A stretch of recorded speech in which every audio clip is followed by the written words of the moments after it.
क्या है तो देखते हैं, बहुत important topic. Type of bills in parliament. Indian parliament के अंदर डिफरेंट टाइप ऑफ बिल क्या होती है, कैसे बनती है, कितना जुरिस्डिक्शन होता है, किस हाउस का इम्पैक्ट होता है, वगैरह वगैरह।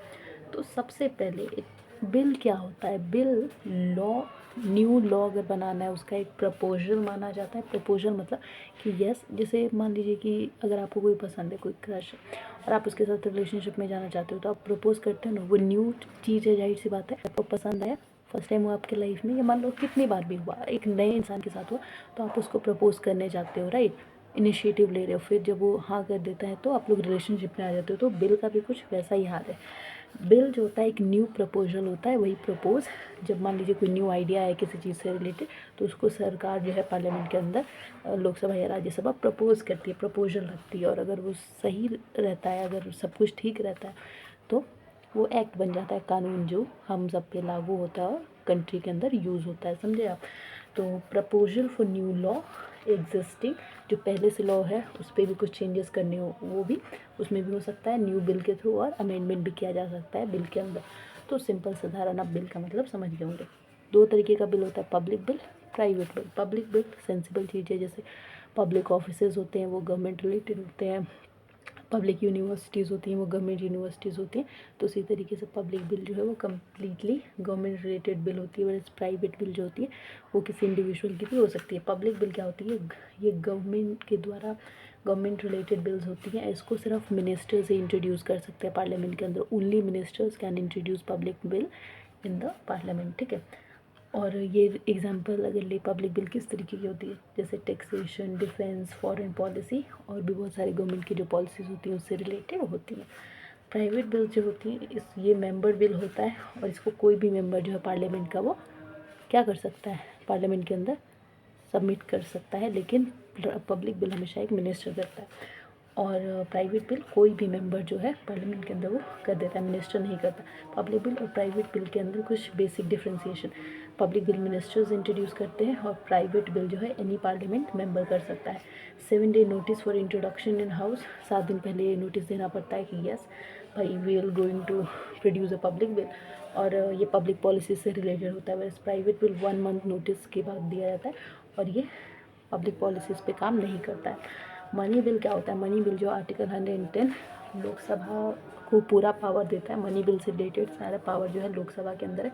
कोई भी चेंजेस, कोई भी स्टार्टिंग, कुछ भी हो, बिगनिंग से लेके एंड तक लोकसभा ही जो है उसका पूरा कंट्रोल होता है मनी बिल के अंदर। राज्यसभा का मनी बिल के ऊपर कोई भी कंट्रोल नहीं होता।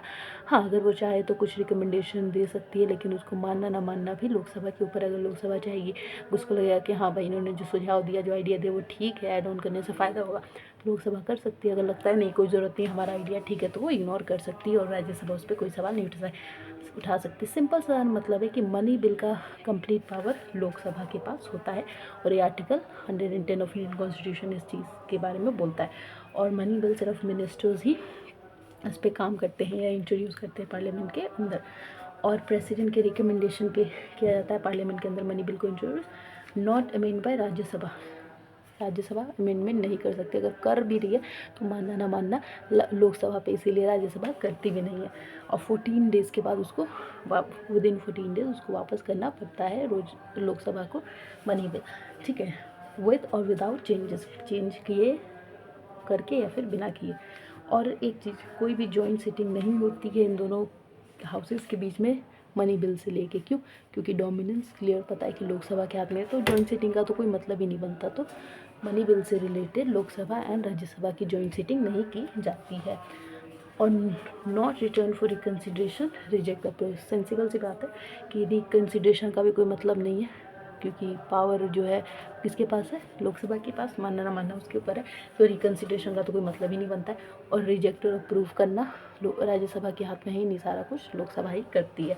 तो सिंपल सा मनी बिल का कंप्लीट जो बॉस होता है, लीडिंग बॉस है, वो है लोकसभा। आर्टिकल 110 उसके बारे में बात करता है। प्रेसिडेंट के रिकमेंडेशन से पार्लियामेंट में सबमिट किया जाता है। राज्यसभा कुछ अमेंडमेंट नहीं कर सकती, क्योंकि मानना ना मानना उसके ऊपर है। लोकसभा के 14 डेज़ के लिए होता है। आई होप आप समझ गए होंगे। और एक होता है ऑर्डिनरी बिल। ऑर्डिनरी क्या होता है, इधर लोकसभा या राज्यसभा कोई भी हाउस का बराबर ही काम करने का पावर होता है।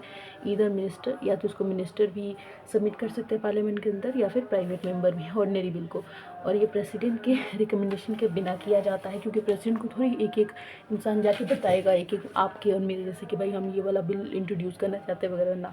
तो जो मनी बिल प्रेसिडेंट के रिकमेंडेशन से सबमिट किया जाता है, ऑर्डिनरी बिल नहीं किया जाता प्रेसिडेंट के रिकमेंडेशन पे। अमेंड और रिजेक्ट कर सकती है राज्यसभा ऑर्डिनरी बिल को for maximum period of 6 month, ज़्यादा से 6 मंथ के लिए रख सकती है। जॉइंट सिटिंग हो सकता है इसमें, क्योंकि 50-50 समझ लीजिए दोनों का पावर होता है, तो इसमें ऑर्डिनरी बिल के अंदर जॉइंट सिटिंग हो सकती है, वैसे मनी बिल के अंदर नहीं हो सकती।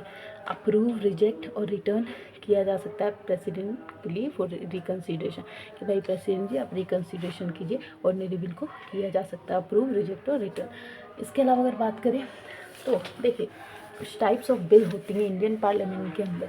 जैसे ओरिजिनल क्या होता है, introduce for first time. Original होता है, ओरिजिनल पीस क्या होती है, जो ये सबसे पहली बार दुनिया के आगे लाई गई हो, तो वही होता है ओरिजिनल बिल। ओरिजिनल बिल जो कि पहली बार for the first time introduce किया गया, और ये अपोज करती है इंट्रोड्यूस फॉर अमेंडमेंट।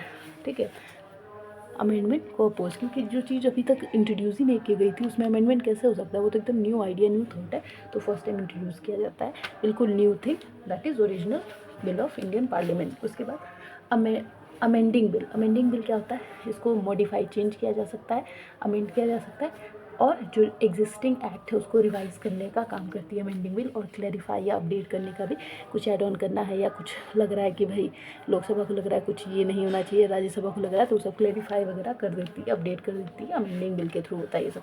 फिर होता है कंसोलिडेटिंग बिल। कंसोलिडेटिंग बिल क्या होता है, it consolidate existing law on particular day. पहले से ही जो लॉ एग्जिस्ट करता है उस पर उसको एक करके ग्रुप में रखती है। ठीक है, एम टू कंबाइन करने का काम करती है consolidating bill. Combine, streamline, overlapping loss. Repeating bill, repealing bills. Repealing bills क्या होती है, कैंसिल करना बिल नॉट रिलेवेंट। मान लीजिए कोई बिल है जो रिलेवेंट नहीं है लेकिन ऐसे ही धक्के से चला जा रहा है, तो उसको रिपीलिंग बिल्स के थ्रू कैंसिल किया जाता है। एक होता है बिल्स टू रिप्लेस ऑर्डिनेंस। इसमें क्या होता है, parliament approval to make it permanent law. Parliament का अप्रूवल ज़रूरी है कि इस चीज़ को परमानेंट लॉ बनाना है, तो यहाँ पे बिल्स टू रिप्लेस ऑर्डिनेंसेस को पार्लियामेंट अप्रूवल देती है कि भाई yes you can make it permanent laws. इसके अलावा होता है कॉन्स्टिट्यूशनल अमेंडमेंट बिल, जो कि सेंसिबल चीज़ें कॉन्स्टिट्यूशन के अंदर चेंजेस करती है। अमेंड और modify constitution, fundamental law of country, और सोसाइटल नीड्स के थ्रू कॉन्स्टिट्यूशन के अंदर चेंजेस होते हैं।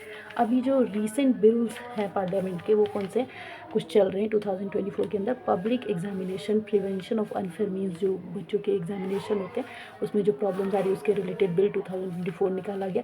Jammu and Kashmir local bodies law amendment bill 2024, water prevention and control of pollution amendment bill. ये कुछ रीसेंट 2024 के बिल्स हैं पार्लियामेंट के अंदर जो चल रहे हैं।